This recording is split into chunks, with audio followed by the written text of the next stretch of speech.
এই মেয়ে, আমার সামনে কখনো উঁচু স্বরে কথা বলবে না। আমি চাই না তোমার সাথে আমি কিছু ভুল করে ফেলি, কারণ আমি ততটাও খারাপ না যতটা তুমি ভাবো। আমি চাই তুমি তোমার জীবনে এগিয়ে যাও, সেই জন্য আমি তোমাকে আমার জীবন থেকে মুক্তি দিতে চাই। কিন্তু তুমি বারবার আমার কাছে আসার চেষ্টা করছো কেন? হ্যাঁ, আউচ! আমার হাতে লাগছে, প্লিজ আমার হাত ছেড়ে দিন। আর হ্যাঁ, আমি আপনার কাছে আসিনি, এই সামান্য কথাটা বুঝতে পারছেন না? দুর্জয় মিহুর হাত ছেড়ে দিয়ে, তাহলে তুমি আবার বিছানা আসলে কি করে? হ্যাঁ, আপনি রাতে আধা শোয়া অবস্থায় ঘুমিয়ে যান। আপনাকে ঠিক করে শুয়ে আসতে নিলেই আপনি ঘুমের মাঝে আমার হাত টেনে আমাকে নিজের বুকের সাথে মিশিয়ে নেন। আমি অনেক ছাড়ানোর চেষ্টা করেছি, কিন্তু পারিনি। আপনার ঘুম নষ্ট হবে বলে ডাকা হয়নি, সেজন্য ক্ষমা করে দিবেন। এই সামান্য কথাটা প্রথমে ভালো করে বলতে পারলে না? আপনি তো বলার সুযোগই দেননি। আর হ্যাঁ, আমিও চাই না আপনার মতো খবিশের সাথে থাকতে। কি? আমি খবিশ? হ্যাঁ, আপনি খবিশ। আপনি চাইলে আমি আপনাকে মুক্তি দিয়ে দিব। এই মেয়ে, তোমার প্রতি আমার কোনো ইন্টারেস্ট নেই। আমিও তোমার সঙ্গে থাকতে চাই না। শুধু পরিবারের মুখের দিকে তাকিয়ে আমি তোমার মতো উগানটাকে নিজের লাইফের সঙ্গে জড়িয়ে ফেলেছি।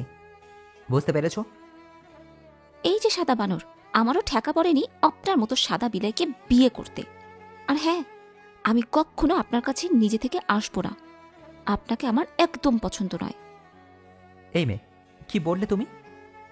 উঁচু স্বরে বলে ওঠে। মিহু দুর্জয়ের কথার কোনো জবাব না দিয়ে ওয়াশরুমে চলে যায়। দুর্জয়ের আগে ফুসফুস করতে করতে ফোন নিয়ে রাস্তায় হাঁটতে বের হয়। হঠাৎ করেই ফোনের অ্যালার্ম বেজে ওঠে। অ্যালার্ম বন্ধ করার জন্য ফোন বের করে প্যান্টের পকেট থেকে। ফোনের ওয়ালপেপার দেখে চোখ থেকে 2 ফোঁটা অশ্রু গড়িয়ে পড়ে। ফোনের ওয়ালপেপারে এখনও ছোঁয়ার হাসি মাখা মুখটা রয়েছে। ছোঁয়ার পিকটা দেখে মনে মনে বলতে থাকে, কি আমার দোষ ছিল? তুমি কেন আমার কাছ থেকে বারবার দূরে সরে যাও? তুমি কি একটু জানতে চাইলে না আমার মনের অবস্থা কেমন হতে পারে? আমি শুধু তোমাকে ভালোবাসি। আমি তোমার ভালোবাসার বন্ধনে আটকে পড়েছি। কথাগুলো ভাবতে ভাবতে চোখ থেকে জল গড়িয়ে পড়ে। চোখের জল মুছে পার্কের বেঞ্চে বসে ফোনের ভিতরে অল পিক রিমুভ করে দেয়। কিন্তু এখনও ওয়ালপেপারে ছোঁয়ার পিক আছে। সব পিক রিমুভ করার পরও ওয়ালপেপারে পিক থাকে, যদি ওয়ালপেপারের পিক চেঞ্জ না করা হয়। ওয়ালপেপারের পিকের দিকে তাকিয়ে আবারও মনে মনে বলতে থাকে, তোমার জন্য আজ 2টা জীবন নষ্টের দিকে। আমার কথা বাদই দিলাম, তুমি কি একবারও তোমার বোনের কথা ভাবলে না? তুমি জানতে না বিয়ে থেকে পালিয়ে যাওয়া মানে সবকিছু থেকে মুক্তি পাওয়া না? তুমি তোমার বাবা মায়ের কথা একটু ভাবলে না? তারা কিভাবে মুখ সমাজে মুখ দেখাবে? হ্যাঁ, এখন তো তোমাকে আমার ঘৃণা করতে ইচ্ছে করছে, কিন্তু কখনোই আমি তোমাকে ঘৃণা করতে পারবো না। আমি যে তোমাকে খুব ভালোবাসি। অন্য কিছু আর না ভেবে ছোঁয়ার ছবি ওয়ালপেপার থেকে মুছে ফেলে। চোখে নোনা জল খরচ না করে চোখের মধ্যে জল মুছে বাসায় চলে আসে। বাসায় এসে দেখে প্রায় সব গেস্ট চলে গেছে। হাতে গোনা কয়েকজন আছে, তারাও আজকে চলে যাবে। কি রে দুর্জয়, এখানে দাঁড়িয়ে কেন আছিস? আসলে পিসিমণি, আমি বাইরে থেকে একটু হেঁটে আসলাম তো। তোমরা গল্প করো, আমি ফ্রেশ হয়ে আসছি। আমরা তোমার জন্য অপেক্ষা করছি, তুমি তাড়াতাড়ি ফ্রেশ হয়ে নিচে চলে আসো, একসাথে খাবো। ওকে বাবা। দুর্জয় ফ্রেশ হয়ে যথা সময়ে খাবার টেবিলে চলে আসে। কিন্তু আজ খাবার টেবিলে আরও 2জন লোক বসে আছে। তারা হলেন মিহুর মা এবং বাবা। দুর্জয়কে দেখে মিহুর মা মাথা নিচু করে ফেলেন। কি করছেনটা কি? এখানে সবাই নিজের লোক, কোনো সংকোচ নেই। তিহান চৌধুরী বলে ওঠে। দুর্জয়কে উদ্দেশ্য করে বলে ওঠেন, তুমি দাঁড়িয়ে আছো কেন? মিহুকে নিয়ে বসে পড়ো। মিহু তার নাম তার শ্বশুরমশাইয়ের মুখে শুনে অনেকটা খুশি হলেন। তারা সবাইকে মিহুকে আপন করে নিয়েছে, শুধু খবিশ দুর্জয় ছাড়া। দুর্জয় মিহুর দিকে ধীরে ধীরে চোখ তুলে তাকায়। দুর্জয়ের চাহনি দেখে মিহু মাথা নিচু করে ফেলে। কোনো সাড়া না পেয়ে মিহু মাথা তুলেই দুর্জয়কে তার সামনে দেখতে পায়। আপনি এখানে? আপনি খেতে বসেন, আমি সবাইকে সার্ভ করে দিচ্ছি। দুর্জয় মিহুর কোনো কথা না শুনে মিহুর হাত ধরে মিহুকে খাবার টেবিলে নিয়ে চলে যেতে আসে। ভরা লোকের সামনে মিহু কিছু বলতে পারছে না। মিহুর হাত ধরে নিজের পাশে চেয়ারে বসে পড়ে। আপনারা খাওয়া শুরু করুন, আমি পরে খেয়ে নিব। এই মেয়ে, তুমি আমাদের সাথে খাবে আর তুমি পরে খেয়ে নেবে কেন? তুমি আজ থেকে আমাদের সাথেই খাবে। না মানে, কোনো কথা নয়। মিহু কিছু বলতে নেবে দুর্জয় চোখ দিয়ে ইশারা করে কিছু বলতে মানা করে। মিহু দুর্জয়ের ইশারা বুঝতে পেরে থেমে যায়। সকলের খাওয়ার পর মিহুর বাবা তিহান চৌধুরীর হাতে 2টা টিকিট তুলে দেয়। আপনি ঠিক বলেছেন, তাদেরকে নিজের মতো ছেড়ে দেওয়া উচিত। দুর্জয় সিঁড়ি বেয়ে উপরে চলে যেতে নিলেই তিহান চৌধুরী ডাক দেয় দুর্জয়কে। দুর্জয় নিজের বাবার ডাক শুনে তার বাবার কাছে যায়, সাথে মিহুকেও ডেকে আনে। জি বাবা, কিছু বলবে কি? তোমাদের সাথে আমার কিছু কথা আছে। কি কথা? আগে বলো, আমি যা বলবো তা মেনে নিবে। আজ পর্যন্ত আমি তোমার কোনো কথার অবাধ্য হইনি বাবা, আর হবও না। তাহলে শোনো, আমরা চাই তুমি আর মিহু কিছুদিন সুইজারল্যান্ড কাটিয়ে আসো। তোমরা একে অপরকে কিছু সময় দাও, একে অপরকে ভালোভাবে চিনে নাও। কিন্তু বাবা, অফিসে অনেক কাজ পড়ে আছে, তো সব কাজ শেষ করতে হবে। তোমার এই কথায় আমি ছাড়তে পারলাম না। প্লিজ, কাল থেকে আমাকে অফিসে জয়েন করতেই হবে। অফিসের সব কাজ আমি দেখে নেব। তুমি মিহুকে নিয়ে আগামীকাল সুইজারল্যান্ডে যাচ্ছ। কি বললে বাবা? আগামীকাল? অবাক হওয়ার কি হলো? আমি চাই তোমরা তাড়াতাড়ি ঘুরে আসো। আর তোমাদের বিয়ে হয় একটা অ্যাক্সিডেন্টে। তোমাদের নিয়ে অনেক অনেক বাজে কথা বলা শুরু করে দিয়েছে। দুর্জয় পেঁচার মতো মুখ করে বলে ওঠে, ওকে বাবা, তুমি যা চাইবে তাই হবে। দুর্জয় তাদের কথার মাঝে কাবাবে হাড্ডি হতে চায় না, তাই সে নিজের রুমে চলে এসে পায়চারি শুরু করে দেয়। মিহু, তোমাকে আর নতুন করে কিছু বলতে চাই না। আমি যা সিদ্ধান্ত নিয়েছি এতে তোমার কোনো দ্বিমত আছে? থাকলে বলতে পারো। না বাবা, আমি কোনো দ্বিমত পোষণ করব না। আপনি যা বলবেন তাই হবে।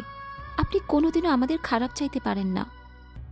পিছন থেকে দুর্জয়ের মা বলে ওঠেন, এই তো লক্ষ্মী মেয়ের মতো কথা। রাতের বেলা দুর্জয় রুমে বসে অনলাইনে লুডো খেলছে বন্ধুদের সাথে।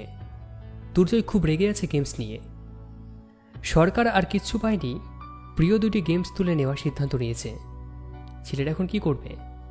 ছেলেদের প্রিয় খেলা ফ্রি ফায়ার আর পাবজি, এটা তুলে দিচ্ছে।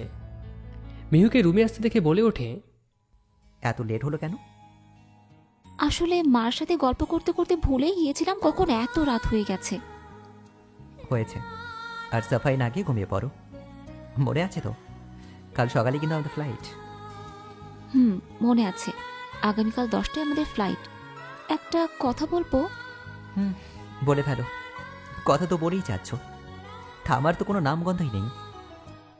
মিহু দুর্জয়ের কথা কোনো গায়ে না মেখে বলে ওঠে, আপনি সরাসরি না করে দিতে পারলেন না? বলতে পারতেন তো যে বাড়িতেই আমরা একে অপরকে সময় দিতে পারবো। তোমাকে এত কিছু ভাবতে হবে না, এখন ঘুমিয়ে পড়ো তো। মিহু আর কোনো কথা না বলে সোফার মধ্যে শুয়ে পড়ে। দুর্জয় মিহুর দিকে তাকিয়ে শুয়ে পড়ে। কারো চোখে ঘুম নেই। একবার মিহু দুর্জয়কে দেখে যাচ্ছে, আবার দুর্জয় মিহুকে দেখে যাচ্ছে। এমন করতে করতে একসময় তারা ঘুমিয়ে পড়ে। পরের দিন সকালে মিহু আর দুর্জয় সকলের কাছ থেকে বিদায় নিয়ে সুইজারল্যান্ডের উদ্দেশ্যে যাত্রা শুরু করে। তারা সুইজারল্যান্ডের বার্ন শহরের মন্টিকালো 5 স্টার হোটেলে ওঠে। ছবির মতো সুন্দর মধ্যপ্রাচ্যের শহর বার্ন সুইজারল্যান্ডের রাজধানী। 12 শতকের পুরনো ইতিহাস লুকিয়ে আছে এই শহরটির মধ্যে। 16 শতকের আগে এরা সুইসের সাথে যুক্ত হয়নি। এর সবচেয়ে আকর্ষণীয় বিষয় হল প্রাচীন ক্লক টাওয়ার, যাতে জ্বলন্ত আশ্চর্যজনক পুতুল আছে। একে জাইট কল্প বলে। মিহু প্রথমবার সুইজারল্যান্ডে আসে। মন্টিকালো 5 স্টার হোটেল সুইজারল্যান্ডের নাম করা হোটেল। এই হোটেলের প্রতিটি আসবাবপত্র দেখে মনে হচ্ছে এটা রাজকীয় কোনো রাজবাড়ি। সব কিছু খুব সুন্দর করে সাজানো। মুগ্ধ হয়ে মিহু সব দৃশ্যগুলো দেখছে। দোতলায় সিঁড়ির সাথে যে দেওয়াল বিদ্যমান, সে দেওয়ালটি এমনভাবে গাছপালার পেন্টিং করা দেখে মনে হচ্ছে বাস্তব দৃশ্য। মিহু এমন দৃশ্য মিস করতে চায়নি, তাই সে নিজের ফোনের মধ্যে ছবি তুলে নেয়। মিহুর এমন কাণ্ড দেখে দুর্জয় বলে ওঠে, কি করছোটা কি তুমি? দেখতে পাচ্ছেন না সেলফি তুলছি, বিরক্ত করবেন না তো। আরে বুদ্ধু, এখানে যদি তোমাকে এই অবস্থায় মানুষ দেখে ফেলে কি ভাববে জানো? আপনি অমন করেন কেন? আমি কি করেছি? হ্যাঁ, সামান্য একটু সেলফি তো তুলেছি। বাঙালিদের এই তো সমস্যা, দোষ করবে কিন্তু স্বীকার করবে না। আমি কোনো দোষ করিনি, আপনিও আসেন না, একটা সেলফি তুলি। দুর্জয় চারিদিকে চোখ বুলিয়ে দেখতে পায় তেমন কোনো মানুষ নেই। অনিচ্ছা সত্ত্বেও মিহুর সাথে দুটা সেলফি তুলে নেয়। সেলফি তোলার সাথে সাথেই দুর্জয় মিহুকে কিছু বলার সুযোগ না দিয়ে হাত ধরে রুমের মধ্যে নিয়ে যায়। রুমে এসে দরজা বন্ধ করে দেয়। দরজা বন্ধ করতেই মিহু ভয় পেয়ে যায়।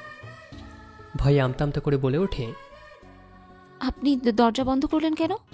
আমি কোনো দোষ করিনি। তো দরজা খুলে পোশাক চেঞ্জ করবো? আচ্ছা, আমি দরজা খুলে দিচ্ছি, তুমি পোশাক চেঞ্জ করো, সবাইকে দেখাও তুমি কতটা সুন্দর। মিহু কি বলবে বুঝতে পারছে না, মাথায় কোনো বুদ্ধি নেই। কোন সময় কি বলে ফেলে তার জানা নেই। মিহু বোকার মতো করে দাঁড়িয়ে আছে, যা দেখে দুর্জয়ের খুব হাসি পাচ্ছে। নিজের হাসি আটকে ওয়াশরুমে চলে যায়। মিহু সে একইভাবে দাঁড়িয়ে আছে। সে ভাবছে, আমি কেন একটু সিরিয়াস হতে পারি না? সব সময় নিজেকে নিয়ে কেন এত ভুলভাল ভাবি? কথা দিচ্ছি আজ থেকে আর ভুল ভাব না। দুর্জয় ওয়াশরুম থেকে এসে দেখে মিহু মুখে বৃদ্ধা আঙুল দিয়ে ছোট বাচ্চাদের মতো আকাশ পাতাল ভেবে যাচ্ছে। মিহুকে এই অবস্থায় খুব সুন্দর দেখাচ্ছে। মিহুর এই স্মৃতিটা যুগলবন্দি করে রাখার জন্য কয়েকটা পিক তুলে নিল। এই যে কি ভাবছেন? হ্যাঁ, ফ্রেশ হয়ে আসুন, খাবার খেতে হবে তো। দুর্জয়ের কথায় মিহু বাস্তবে ফিরে আসে। দুর্জয়ের দিকে দৃষ্টি নিক্ষেপ করে বলে ওঠে, এ কি, আপনি পোশাক কখন চেঞ্জ করলেন? তুমি যখন আকাশ পাতাল ভেবে যাচ্ছিলে ঠিক তখন। আর হ্যাঁ, ফ্রেশ হয়ে আসো, খাবার খেতে যাব। মিহু কোনো কথা না বলে ফ্রেশ হয়ে আসে। এসে দেখে দুর্জয় বিছানায় শুয়ে শুয়ে ফোনের দিকে তাকিয়ে হাসছে। কেন হাসছে জানা নেই। মিহু ধীর পায়ে দুর্জয়ের পিছনে চলে যায়। এসে দেখে দুর্জয় মিহুর ছবি দেখে হাসছে, যা মিহুকে খুব রাগিয়ে দেয়। আপনি একটা খবিশ। খবিশ কথাটা শুনে পিছনে তাকিয়ে দেখে মিহু দাঁড়িয়ে আছে। এইমাত্র স্নান করে এসেছে। ভেজা চুল থেকে টপ টপ করে জল পড়ছে। মিহুর মুখটা খুব মায়াবী দেখাচ্ছে। অপলক দৃষ্টিতে তাকিয়ে আছে মিহুর দিকে। কি হলো? আমার পিকচার রিমুভ করেন আপনার ফোন থেকে। না, রিমুভ করবো না, এই সব পিক রেখে দিলাম। যখন মন খারাপ লাগবে তখন এই সব পিক দেখে হাসবো আর মনটা ভালো করব। কি? Yes madam. মিহু ফোনটা নেওয়ার জন্য হাত বাড়ায়, কিন্তু তার আগেই দুর্জয় ফোন সরিয়ে নেয়। মিহুর চিন্তা হলো সে ফোন নিলেই ছাড়বে। দুর্জয় ফোন দেবে না। দুইজন ফোন নিয়ে কাড়াকাড়ি শুরু করে দেয়। হুট করেই মিহু দুর্জয়ের বুকের উপর পড়ে যায়। মিহুর ভেজা চুলগুলো দুর্জয়ের মুখের উপর ছিটিয়ে পড়ে। এমন ঘটনা ঘটতে পারে দুর্জয় জানা ছিল না। দুর্জয় মিহুর দিকে অপলক দৃষ্টিতে তাকিয়ে আছে। মিহু দুর্জয়ের কাছ থেকে চলে আসতে নিলেই মিহুর হাত টান দিয়ে নিজের কাছে নিয়ে আসে। মিহু দুর্জয়ের কাছে অবাক। নেশাজনিত কণ্ঠে বলে ওঠে, তোমাকে খুব সুন্দর লাগছে মায়াপুর, তোমার অপলক দৃষ্টি আমাকে টানছে। পরক্ষণেই মনে পড়ে যায় এটা মিহু। দুর্জয় নিজেকে সামলে বলে ওঠে, সরি, আসলে খেয়াল ছিল না, আমি একটা ঘোরের মাঝে চলে গেছিলাম। মিহু লজ্জা পেয়ে মাথা নিচু করে ফেলল। দুর্জয় ব্যালকনিতে চলে যায়। ব্যালকনি থেকে সুইজারল্যান্ডের দৃশ্যগুলো খুব সুন্দর দেখায়। বার্ন শহরটি সমুদ্রের তীরবর্তী হওয়ায় আরও সুন্দর করে ফুটিয়ে তুলেছে। এখানে কোনো প্রাকৃতিক দৃশ্য নেই বললেই চলে। যতদূর চোখ যায় শুরু মানুষের তৈরি দৃশ্যগুলো দেখা যায়।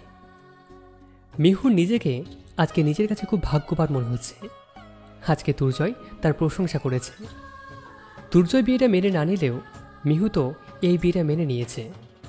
মিহু হালকা মেকআপ করে ব্যালকনির দিকে পা বাড়াতেই কলিং বেলটা বেজে ওঠে। দুর্জয় ব্যালকনি থেকে এসে দরজা খুলে দেয়। ওয়েটার কাছ থেকে খাবার নিয়ে আবার দরজাটা বন্ধ করে দেয়। আপনি বললেন যে বাইরে খেতে যাবেন, কিন্তু রুমে খাবার আসলো কিভাবে? আমি ফোন করে খাবারটা রুমে দিতে বলেছি, খাবারটা খেয়ে নাও। মিহু জানে যে কথা বাড়িয়ে কোনো লাভ নেই, তাই সে দুর্জয়ের কথা মতো খাবার খেয়ে নেয়। মেহু, এখন একটু ঘুমিয়ে নাও, রাতে আমরা ঘুরতে যাব। ওকে।